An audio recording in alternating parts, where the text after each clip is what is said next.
As you grow your TEDx community, you might have 50, 100, 150 speakers, but how do you grow them together, pair them up in different subgroups, and then understand and identify what are the problems to be solved? If they are community leaders, ask them to help you identify problems and bring in different speakers to tackle those problems. And then they also bring their own networks, relationships, and common goals. And speakers with deep knowledge, industry knowledge, deep thoughts, and challenge the conventional. And further on is to provide projects and engagements and understand who are the stakeholders and impact receivers for the community that you are building. In a larger sense, I think for TEDx, as you build and go further into your own endeavor, there's something that I think it's important for speakers and the community to consider is to provide a mentorship program. Oftentimes, I feel speakers, they are doing great stuff, but they need also community's help. So for them to also act in as mentors to your community is important. And also to form a brand trust that also can provide help and support. And lastly, help speakers to identify partnerships. That could be your local NGO, that could be your government organization, and that could be corporations that are championing the same goal and the same mission. So these are kind of, I think, an important value circle that what we are building as a speaker lab. And so we're doing this by weekly and monthly meetups and as well as dinners. So for TED and TEDx Taipei, as for TEDx organizers, we are not just organizing events. I think we are changing enablers. And I do this because I think there's a lot of things we can do together and as a change enablers. So I want to leave you with something that's really close to my heart. I think at core of TEDx events, we are enabling ideas to cross-pollinate. We do it through serendipity and boldness. We are not afraid of sharing and learning from mistakes. We believe that ideas get better and better when they build on each other. And I want you to take home with 3 things, and I think that's important as I reflect my journey as a TEDx organizer for the last 6 years. These are create meaning and purpose for every single event you do, and that is for your participants, for your team member, and for your speakers, and also for your sponsors, and also enable actions. Out of your talks, say you produce 10, 20 talks per event, choose 1 or 2 actions, and then take it to the end and see what happens afterwards. Bring them back to your next year's event. Have them share the updates and the stories. And lastly, enable your community to deliver the change. Thank you so much.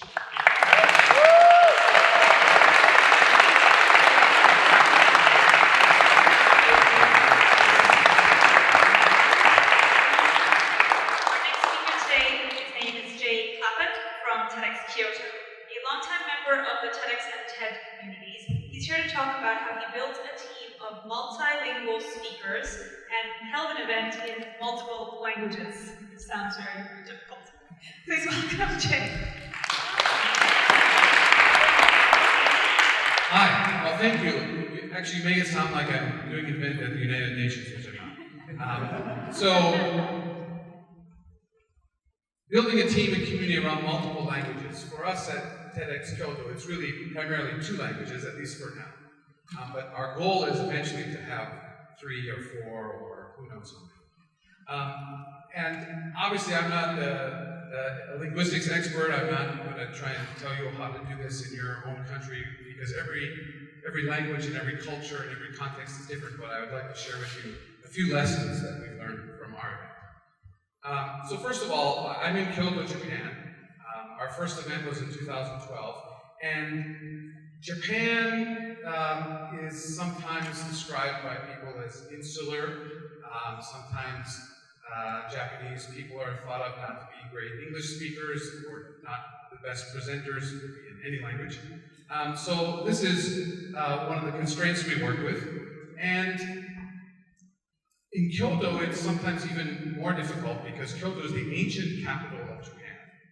So Kyoto people are very proud of Kyoto's history. And that is something that we have to struggle with, because a TEDx event, I don't think, should be just a replication of what already exists in Kyoto. So there's plenty of ancient history, culture, and things to do in Kyoto. So we shouldn't just duplicate that, we have to be something more. So we also have to look at not just the past, but also the future. We want to bring innovation and risk-taking and a more global perspective to Kyoto and Japan. So our mission doesn't actually mention doing things in another language or a second language or multiple languages, but it is actually hidden inside of our mission. Our mission is to create an ecosystem that brings the world's best ideas from other places to Kyoto, and then share Kyoto's and Japan's ideas, our great ideas, with the rest of the world. This is our most recent talk that made it up on TED.com. If you haven't seen this one, it's great. But there's a linguistic story here too. So this speaker is an architect, Takaharu Tezuka. He actually had spoken at another TEDx event in Japan in Japanese, and his talk only had like 600 views. And I think that was for a couple of reasons. One was in Japanese language and not in English, so he didn't get a global audience. But also it involves things that we've heard other people talk about, curation and coaching. So when I approached him to speak at our event, I said, as I do to all our speakers, please speak in whatever language you're most comfortable, but also consider who your target audience is. If you want to share your story with other Japanese people, please speak in Japanese if you can. If you're trying to get this message to the rest of the world, then consider speaking in English if you're comfortable doing that. So he decided to speak in English at our event. And then the other things we did were, we worked with him, I worked with him on his talk. We cut his talk down from 15 or 14 minutes down to maybe 11. We cut out some things, like he began his previous talk with, I wear a blue t-shirt, and my wife wears a green t-shirt, and my son wears a red. So he said, we don't do cute. Let's just dive into the story. And so when you watch our talk, he just jumps right into, here's the kindergarten. But anyway,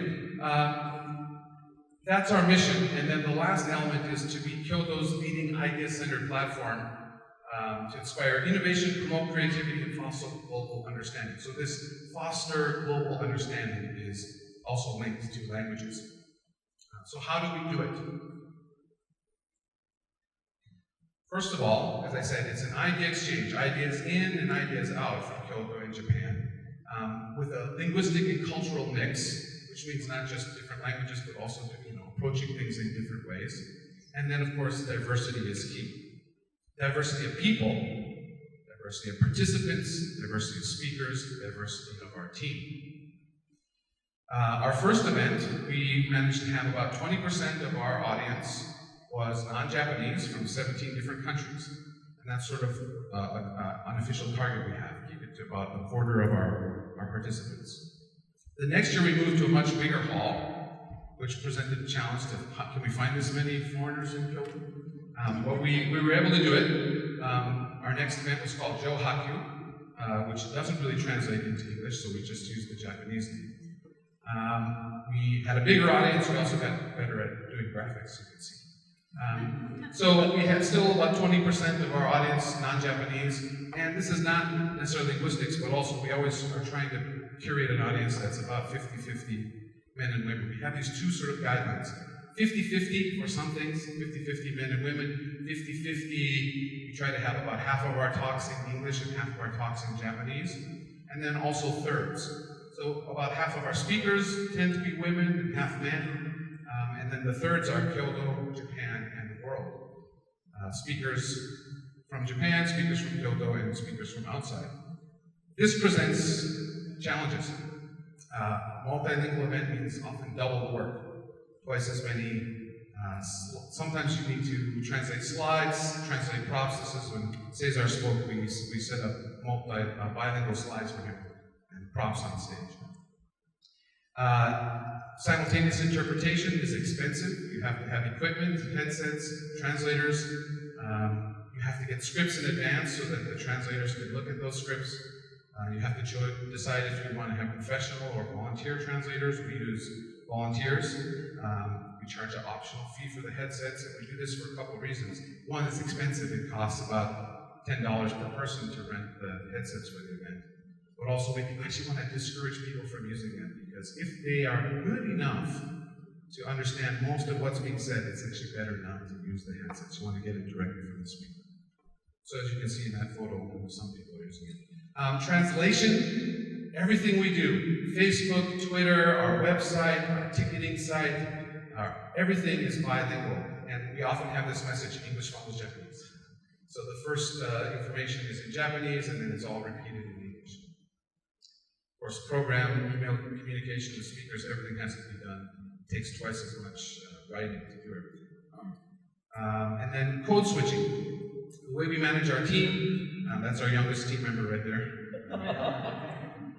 Our team leaders meetings tend to just sort of switch back and forth. People are comfortable in both languages, and so you speak in whatever you're most comfortable with, but you understand what's going on. Our Basecamp, people post in either language on Basecamp. Our operations team and our show teams tend to be mostly done in Japanese. And we do have English speakers on those teams, but those kind of technical things tend to be done mostly in Japanese. And then the last thing about global understanding is youth engagement. Again, with our 333 rule, we have about 200 volunteers on the day of our event. We have about 40 core team members.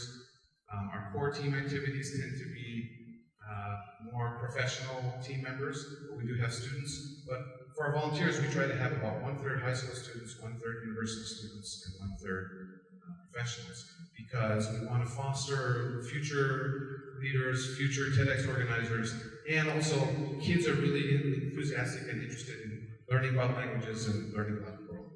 So the last thing I'll leave you with is set a flexible, welcoming, fun environment for communication in any language. Of course, seek out bilingual team members, but when you don't have bilingual team members, try to create some teams which can operate in one language, and also identify tasks that someone can do alone in whatever language they're comfortable with. And then the last thing that we learned is we used to have a translation team. And the problem with that is it got really boring. They got sick of just translating stuff for people. They didn't feel a part of the bigger event. So we now split up our translation team, and our translators sit on every team, and they're a part of that team. So they're engaging not only in translating, but actually making decisions and creating things. And finally, give your team permission to try things, give your team permission to make mistakes, and trust your team. Thank you.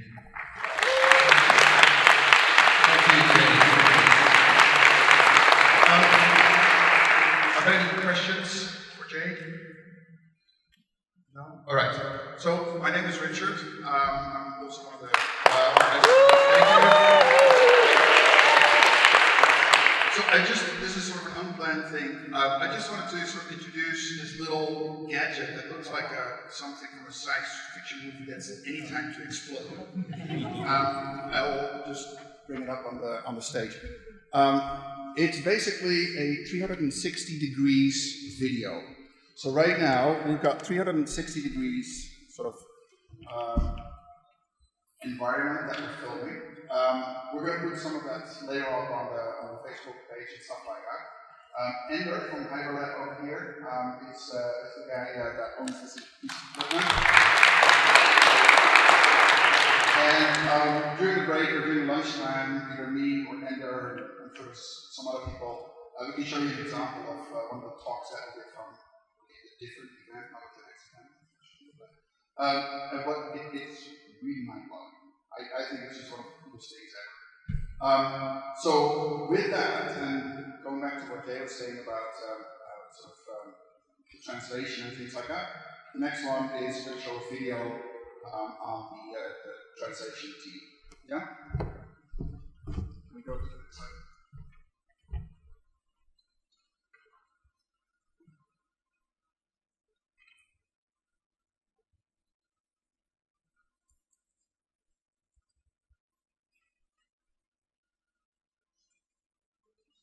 across the globe.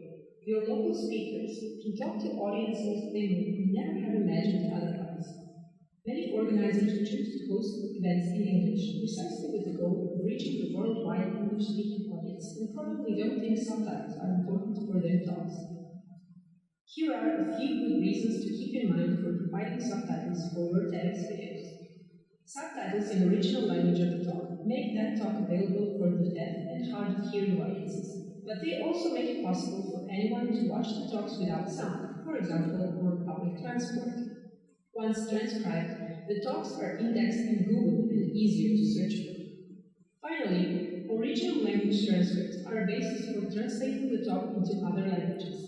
Once you provide the transcript, the talk can be translated into English and then picked up by the Open Translation Project volunteers and translated into languages you never considered: French, Russian, Greek, Serbian, or Polish. Your speaker's idea reaches many more minds in a very short time. At TED, we're always looking for great ideas, and spreading ideas from around the world and in different languages is an important part of our mission. In the past couple of years, we were able to discover and share some great talks that were given in different languages. This year, we are working on a few best-of playlists that will feature some of the best TEDx talks in different languages that will be posted on TED.com and distributed through our partners across the world.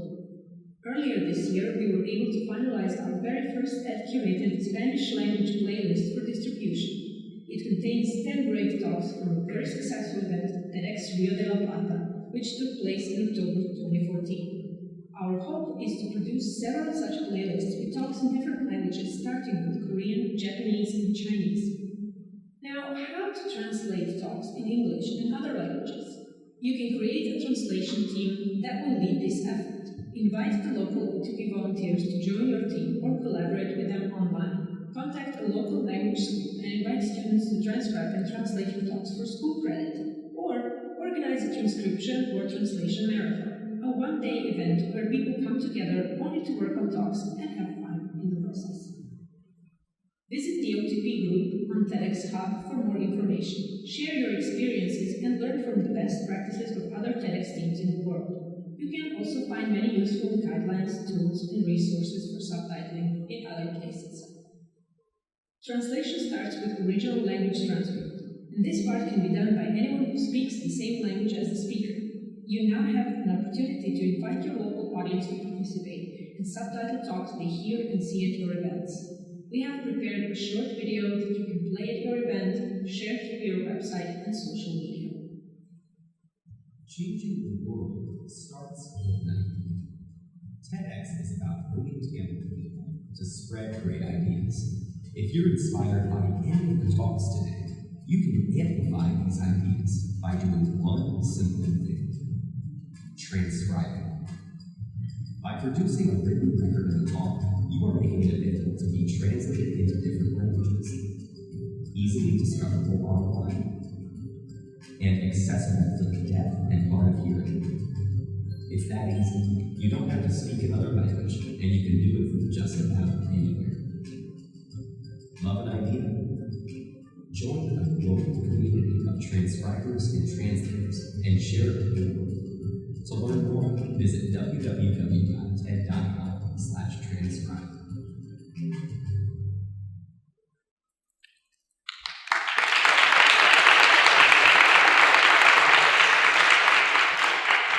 Our final speaker before we all go to lunch is Nikki Ernst from TEDx Vienna. They held the first ever TEDx weekend not too long ago, and he's here to share his learnings with us. Please welcome Nikki.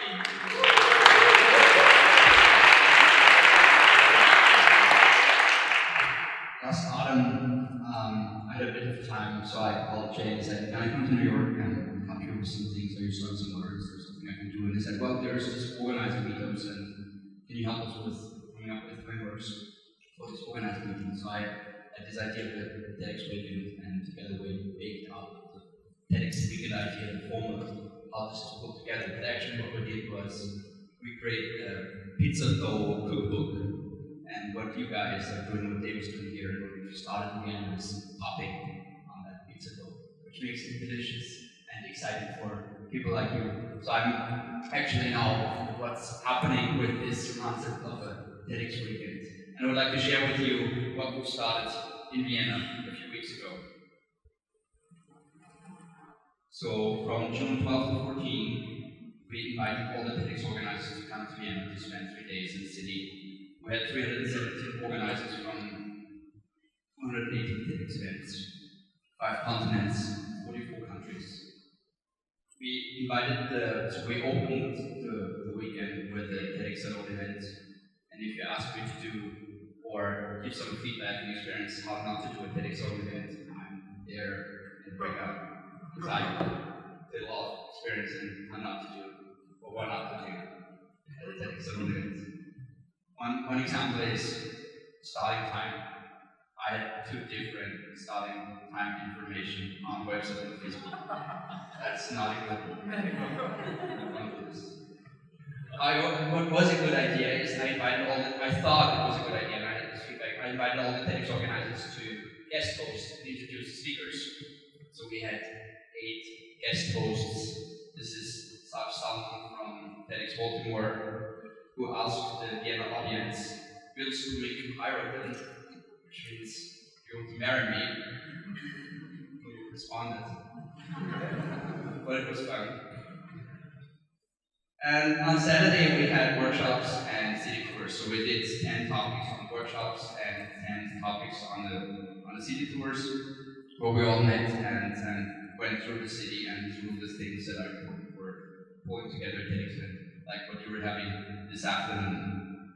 And on Sunday we had all the TEDx organizers being part of the weekend, brought by us to a venue called Stadtflucht, which is 20 minutes north of Vienna, and did barbecue, actually quite uncurated.